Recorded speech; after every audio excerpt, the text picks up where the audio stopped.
महलों की बेटी का रेलवे स्टेशन पर गरीब ससुराल। गायत्री जी, उर्वशी अभी तक सो रही है क्या?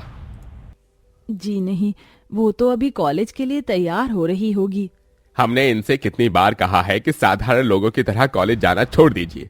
राजकुमारी उर्वशी आने वाले समय में हमारे राज्य सभी कार्यों और चीजों को संभालेंगी। अगर ये साधारण इंसानों के साथ रहेंगी तो उन्हें इन चीजों को संभालने में काफी परेशानी हो सकती है।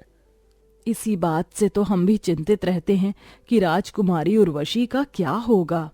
उदयपुर के राजा रामदेव और उनकी पत्नी महारानी गायत्री अपने बड़े से आलीशान महल में बैठकर अपनी इकलौती बेटी राजकुमारी उर्वशी के बारे में बात कर रहे होते हैं कि तभी वहां राजकुमारी उर्वशी आ जाती है।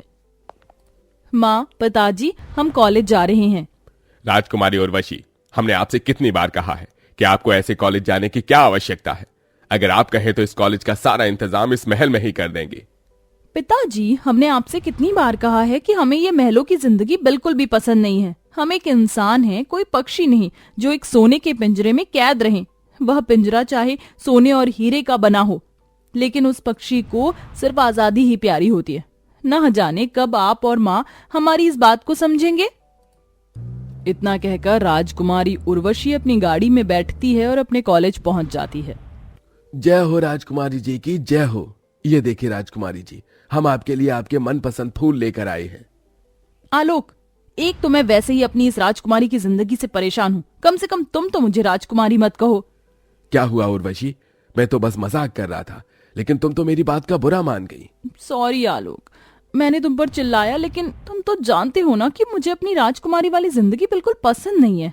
मैं इन आम लोगों की तरह एक आम जिंदगी जीना चाहती हूँ। तुम्हें पता है, मैं बहुत ज्यादा खुश हूँ कि मेरी लाइफ में तुम आए और तुमने राजकुमारी उर्वशी से नहीं, सिर्फ उर्वशी से प्यार किया। वो तो है। ये देखो, मैं तुम्हारे लिए क्या लेकर आया हूँ, तुम्हारी फेवरेट चॉकलेट। ये लो, और चलो अब जल्दी से कॉलेज के अंदर चलते हैं। जहाँ एक तरफ उर्वशी महलों की राजकुमारी थी, वहीं आलोक झोपड़पट्टी में रहने वाला एक गरीब और साधारण लड़का था। लेकिन इसके बावजूद भी दोनों में एक दूसरे के लिए बड़ा ही प्यार होता है। ऐसे ही समय गुजरता रहता है और अब वह समय आ जाता है जब उर्वशी आलोक के बारे में अपने माता पिता को बताती है। क्या कहा आपने? आप उस झोपड़पट्टी में रहने वाले आलोक से प्यार करती हैं? आप जानती भी हैं आप क्या कह रही हैं? अगर ये बात इस महल से बाहर चली गई तो जानती भी हैं पूरे राज्य में हमारी कितनी बेइज्जती होगी। पिताजी, चाहे कुछ भी हो, हम शादी करेंगे तो सिर्फ आलोक से ही, वरना हम जिंदगी भर कुंवारे रहेंगे। ये सब गायत्री जी आपकी वजह से हुआ है। आपके कहने पर हमने उर्वशी को बाहर जाने की इजाजत दी थी। अब देखा इसका नतीजा। भानु बिरला राजकुमारी उर्वशी को उनके कमरे में बंद कर दो और हमारे आदेश के बिना कोई भी इनका दरवाजा न खोले। राजा रमनदेव के कहने पर उसके दोनों नौकर उर्वशी को उसके कमरे में बंद कर देते हैं। उर्वशी चिल्लाती रहती है, रोती रहती है, लेकिन इसका कोई असर उसके माता पिता पर नहीं होता। जिसके बाद उर्वशी के पास अब भागने के अलावा और कोई दूसरा रास्ता नहीं होता और उर्वशी महल से भागकर सीधा आलोक के पास जाती है और वह दोनों एक दूसरे से शादी कर लेते हैं। शादी के बाद आलोक अपनी छोटी सी झोपड़पट्टी में महलों की रहने वाली राजकुमारी को लेकर जाता है। राजकुमारी उर्वशी जी, आपका इस गरीब की झोपड़ी में स्वागत है। हमारे पास आपकी तरह रहने के लिए कोई बड़ा सा महल नहीं है और ना ही सारी सुख सुविधाएं हैं, लेकिन हमारा आपसे वादा है कि हम यहाँ कभी आपको प्यार की कमी महसूस नहीं होने देंगे। माँ जी, आपके दिल में मेरे लिए इतना प्यार है, ये जानकर मुझे बहुत खुशी हुई। लेकिन माँ जी, अब मैं राजकुमारी उर्वशी नहीं, सिर्फ उर्वशी इस घर की बहू हूँ। आप लोग जैसे रहेंगे मैं भी वैसे ही रहूंगी। मुझे बस आप लोगों से प्यार चाहिए, आपका, और कुछ नहीं। सुना था कि राजकुमारियां देखने के साथ साथ दिल से भी बहुत ज्यादा सुंदर होती हैं, लेकिन आज तो मैंने ये हकीकत में देख लिया। उर्वशी की सास मनोरमा जैसे ही उर्वशी का गृह प्रवेश करने के लिए जाती है कि तभी वहां उनका मकान मालिक गिरधारी लाल आ जाता है। 5 महीने से मेरी खोली का भाड़ा नहीं दिया है और अपने बेटे की तुमने शादी कर ली। कितने बेशरम लोग हो तुम लोग। अब जल्दी से मेरी खोली खाली करो, वरना धक्के मारकर तुम लोगों को बाहर निकालूंगा। गिरधारी लाल जी, हमें थोड़ी मोहलत दे दीजिए। अभी अभी दुल्हन आई है, अभी तो उसका गृह प्रवेश भी नहीं हुआ है। ऐसे में हम नई नवेली दुल्हन को लेकर कहाँ जाएंगे? जितनी मोहलत देनी थी मैंने उतनी मोहलत दे दी। अब चाहे कोई मरे या रेल की पटरी पर सो जाओ, मुझे इससे कोई मतलब नहीं है। गिरधारी लाल उन लोगों की एक नहीं सुनता और उन सबको पल भर में ही घर से बेघर कर देता है, जिसके बाद सारा परिवार नई नवेली दुल्हन के साथ सड़क पर इधर से उधर भटकने लगता है। उर्वशी बहू, हमें माफ कर दे, हमारी वजह से तुझे भी हमारे साथ ऐसे सड़कों पर भटकना पड़ रहा है। माँ जी, आपको मुझसे माफी मांगने की कोई जरूरत नहीं है। मुझे तो कुछ समझ नहीं आ रहा, हम लोग कहाँ रहेंगे? जेब में भी एक फूटी कौड़ी नहीं है। अब हमारे पास एक ही रास्ता बचा है, हम लोग रेलवे स्टेशन पर चलते हैं। कुली का काम करते वक्त मैंने कई लोगों को रेलवे स्टेशन पर ही छोटी छोटी झोपड़ियों में रहते हुए देखा था। जब तक हमारे रहने का इंतजाम न हो जाए हम वहीं रहेंगे। सारा परिवार रेलवे स्टेशन पर जाता है और उसके साथ में ही एक छोटी सी झोपड़ी बना देता है, जिसके बाद मनोरमा और श्रेया उर्वशी का छोटी सी झोपड़ी के अंदर गृह प्रवेश करते हैं। जिसके बाद अब सारा परिवार रेलवे स्टेशन पर बनी झोपड़ी में रहने लगता है। चलो, अब मैं कुली के काम के लिए जा रहा हूँ। मैं भी पिताजी के साथ अब से कुली का काम करूंगा, कम से कम घर में 2 पैसे तो आएंगे। माँ जी, जब पिताजी और ये कुली का काम कर रहे हैं तो हम लोग भी तो कुछ न कुछ काम कर सकते हैं।